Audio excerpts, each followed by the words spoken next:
प्रारूप प्रभाग रचनेसंदर्भात प्राप्त हरकती आणि सूचनांवर शुक्रवार दिनांक 19 सप्टेंबर रोजी जिल्हा नियोजन भवन इथं सुनावणी घेण्यात येणार आहे। राज्य निवडणूक आयोगाच्या आदेशानुसार सोलापूर महानगरपालिकेच्या सार्वत्रिक निवडणुकांसाठी प्रारूप प्रभाग रचना 3 सप्टेंबर रोजी शासन राजपत्रात प्रसिद्ध करण्यात आली होती।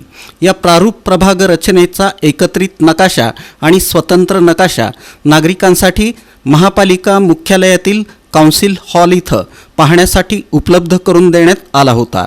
शासनाच्या निर्देशानुसार प्रारूप प्रभाग रचनेवर नागरिकांना हरकती आणि सूचना दाखल करण्यासाठी 3 सप्टेंबर ते 15 सप्टेंबरपर्यंत मुदत देण्यात आली होती। या कालावधीत एकूण 38 हरकती आणि सूचना प्राप्त झाल्या। या हरकती आणि सूचनांवर सुनावणी घेण्यासाठी जिल्हाधिकारी कुमार आशीर्वाद यांनी अप्पर जिल्हाधिकारी मोनिका सिंह यांना प्राधिकृत केला आहे। ही सुनावणी शुक्रवार दिनांक 19 सप्टेंबर रोजी सकाळी 10 वाजता जिल्हा नियोजन भवन इथं होणार असून ज्यांनी प्रारूप प्रभाग रचनेवर हरकत दाखल केली आहे त्यांनी दिलेल्या वेळेच्या अर्धा तास आधी सुनावणीच्या ठिकाणी उपस्थित राहावं असं आवाहन करण्यात आलं आहे। सुनावणीनंतर अंतिम प्रभाग रचना दिनांक 23 ते 29 सप्टेंबर दरम्यान निश्चित करून नगर विकास विभागामार्फत राज्य निवडणूक आयोगाकडे पाठवण्यात येणार आहे।